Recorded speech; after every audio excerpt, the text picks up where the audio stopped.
மே 18 முள்ளிவாய்க்கால் கஞ்சி. அது லட்சக்கணக்கான ஈழத்தமிழ் மக்களின் நினைவு. முள்ளிவாய்க்கால் கஞ்சி என்பது ஒரு சாதாரண குணமல்ல. பசி, உயிர் வாழ்வு, கண்ணியம், இழப்பு மற்றும் இன்னும் முடிவடையாத நீதிக்கான சின்னம். ஒரு கிண்ணம் கஞ்சி, அதை பார்த்தால் சிலருக்கு அது வெறும் உணவாக தோன்றலாம். இது அந்த போர்ச்சூழலிலும் ஈழத்து மக்களின் ஒற்றுமையின் அடையாளம். தான் மட்டும் என்று இல்லாமல் ஒரு இனத்திற்கு அது உயிர் காத்த நினைவு. மே 18 வந்தாலே ஏன் தமிழர்கள் முள்ளிவாய்க்கால் கஞ்சி வழங்குகின்றார்கள்? ஏன் இந்த கஞ்சி இவ்வளவு உணர்வு பூர்வமாக அதை ஏன் செய்கின்றார்கள்? ஏன் அதில் சுவை இல்லை? ஏன் அதை வாங்கும் போது சிலர் அழுகின்றார்கள்? இந்த கேள்விகளுக்கு பதில் சொல்ல நாம் 2009 இருந்து மட்டும் தொடங்க முடியாது. அதற்கு முன் நடந்த பல வருடங்களின் வரலாற்றை பார்க்க வேண்டும். இது வெறும் போரின் கதையல்ல. இது ஒரு இனத்தின் உரிமை போராட்டம் மற்றும் இன்னும் முடிவடையாத நீதிக்கான கேள்வி. இது காணொலி செய்தி மட்டுமல்ல, மறக்கப்படக்கூடாத நினைவுகளை மனித கண்ணியத்துடன் நாம் அடுத்த தலைமுறைக்கு கடத்துவதற்காக 1948 குடியுரிமை சட்டங்களினால் தமிழர்கள் குடியுரிமையற்ற நிலைக்கு தள்ளப்பட்டதாக வரலாற்று ஆய்வுகள் கூறுகின்றன. 1956 சிங்களம் மட்டுமே அரச மொழி. தமிழர்களுக்கு அது வெறும் மொழி பிரச்சனை அல்ல, அது அரசுடன் பேசும் உரிமை, வேலை வாய்ப்பு, கல்வி, அடையாளம் மற்றும் நாம் சமமான குடிமக்களா என்ற கேள்வி. பிறகு கல்வி வாய்ப்புகளில் ஏற்பட்ட மாற்றங்கள் பல தமிழ் இளைஞர்களுக்கு எங்கள் எதிர்காலம் குறைக்கப்படுகின்றது என்ற உணர்வை உருவாக்கியது. 1981 யாழ்ப்பாண நூலகம் எரிந்தது. அது ஒரு கட்டிடம் மட்டுமல்ல, அது ஒரு இனத்தின் நினைவகம். கையெழுத்து பிரதிகள், புத்தகங்கள், அறிவு என தமிழர்களுக்கு அந்த தீ ஒரு நூலகத்தை மட்டும் எரிக்கவில்லை, எங்கள் இனத்தின் வரலாற்றை அழிக்கின்றார்கள் என்ற பயத்தை ஏற்படுத்தியது. பிறகு வந்தது 1983. அது கருப்பு ஜூலை.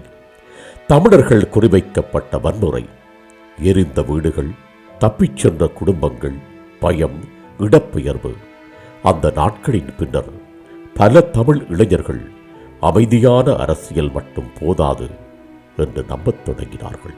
தமிழர்கள் அரசியல் முதலில் ஆயுதமாக தொடங்கவில்லை, அது உரிமைக்கான கோரிக்கையாக தொடங்கியது.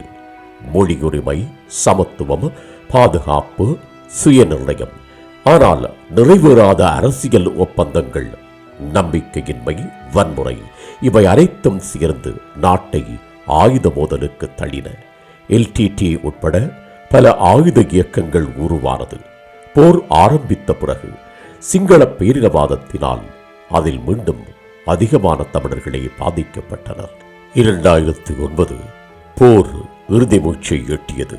ஆயிரக்கணக்கான தமிழ் பொதுமக்கள் மிகச்சிறிய நிலத்துண்டுக்குள் சிக்கினர்.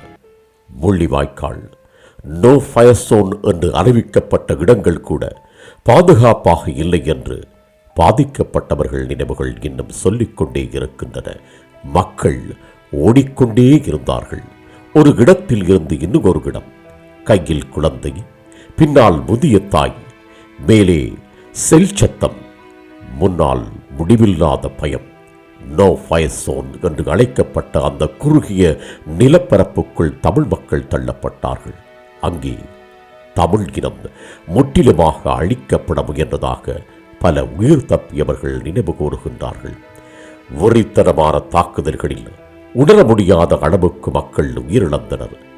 மிஞ்சியிருந்தவர்கள் தண்ணீருக்காக அலைந்தார்கள், ஒரு மருந்தாக காத்திருந்தார்கள். அங்கே ஒரு தாய் உயிரிழந்தபடி கிடந்தாள். அவர்களின் மார்பில் பசியால் அழுத குழந்தை இன்னும் பாலை தேடி முகம் புதைத்தன. அந்த காட்சி மனித இனத்திற்கே ஒரு அவமானம். சிங்கள பேரினவாதத்தின் இன அழிப்பு, கடைசி மணித்துளிகள். மனிதனா மிருகமாகென்று கூட பிரித்தறிய முடியாத இருள் சூழ்ந்திருந்தது. அப்போது பல மக்களின் வலி மீண்டும் மீண்டும் மனதிலே வருகின்றது. ஒருவர் இங்கே இருந்தார், அந்த நொடியில் அவர் இல்லை. ஒரு குடும்பம் சிதறியது. ஒரு குழந்தை தாயை அழைத்தது. ஒரு தாய் தனது குழந்தையை தேடி அலன்றாள். சிலருக்கு இறந்த உறவுகளை கட்டி அணைத்து அழுவதற்கே நேரமில்லை. அந்த துயரத்தை சொல்லி முடிக்கவும் முடியவில்லை. முள்ளிவாய்க்கால் பற்றி பேசும்போது உணவு இல்லை என்று சொன்னால் மட்டும் போதாது. அங்கு ஒரு இனத்தின் வாழ்க்கையே கேள்விக்குறியானது. பசி. ஒரு குடும்பத்தில் இந்த கொஞ்சம் உணவை குழந்தைகளுக்கு கொடுக்கலாமா அல்லது முதியவருக்கா, காயமடைந்தவருக்கா என்ற கேள்வியே வேதனை. தண்ணீர் எடுக்கச் செல்வதற்கே உயிர் ஆபத்து. பதுங்கு குழிகள், அவை பாதுகாப்பான அறைகள் இல்லை. மண் தோண்டிய குழிகள், சிறிய இடம், வெப்பம், வியர்வை, மூச்சு திணறல், குழந்தை அழுகை. ஆனால் வெளியே போனால் உயிராபத்து. பெண்கள், அவர்களின் துயரம் பலமுறை சொல்லப்படாமல் விடப்படுகின்றது. தனியிடமில்லை, குளிக்க முடிவில்லை, உடை மாற்ற முடியவில்லை, மருத்துவ பொருட்கள் இல்லை. இது வரும் வசதி குறைவுகள், மனித கண்ணியத்தின் உடைப்பு, போரின் அரசியலை புரியாத தருணங்கள். ஆனால் பயத்தை மட்டும் புரிந்திருந்தனர். பாதிக்கப்பட்டோர் பலர் இன்னும் இன்று வரை அந்த நினைவுகளோடு வாழ்கின்றனர். உடல் காயங்களோடு, மனக்காயங்களோடு நான் எப்படி பிழைத்தேன் என்கின்ற அந்த கேள்வியோடு. அந்த இறுதி நாட்களில் பலருக்கு கிடைத்தது அரிசி, தண்ணீர், அதுவே கஞ்சி. அந்த நேரத்தில் மக்களுக்கு கிடைத்தது இதுதான். அது சுவைக்காக அல்ல, உயிர் பிழைக்க. ஆனால் இன்று முள்ளிவாய்க்கால் கஞ்சி வழங்கப்படுகின்ற போது அது ஒரு சாதாரண உணவு அல்ல, அது ஒரு நினைவு. எங்கள் மக்கள் ஒரு காலத்தில் உயிர் காக்க இந்த கஞ்சி கிண்ணத்தையே பிடித்திருந்தார்கள் என்ற சாட்சி. அதன் தோற்றம்தான் அதன் வரலாறு. அதனால் தான் கஞ்சி கொடுப்பது மட்டும் போதாது, அதன் பின்னுள்ள வரலாறும் சொல்லப்பட வேண்டும். வரலாறு மறக்கப்படாமல் இருப்பதே நம் அடையாளம். முள்ளிவாய்க்கால் கஞ்சி ஒரு குணமல்ல, அது ஒரு இனத்தின் வலிமை மிகு நினைவு. காணாமல் போனவர்களின் நினைவு, தாய்மார்களின் கண்ணீர், குழந்தைகளின் பயம் மற்றும் இன்னும் பதில் தேடும் ஒரு மக்களின் நினைவு. இந்த நினைவேந்தல் வெறுப்புக்காக அல்ல, மனிதர்களின் வலியை மறக்காதிருக்க. முள்ளிவாய்க்காலில் உயிரிழந்த எமது மக்களை நினைவு கூறுகின்றோம். உயிர் பிழைத்தவர்களின் வலியை நினைவு கூறுகின்றோம். காணாமல் போனவர்களின் குடும்பங்களுடன் நிற்கின்றோம். வரலாறு மறக்கப்படக்கூடாது. இது போன்ற செய்திகளை தெரிந்து கொள்ள சமூகம் நியூஸ் சேனலை சப்ஸ்கிரைப் செய்து அருகில் உள்ள பெல் பட்டனை கிளிக் செய்யுங்கள்.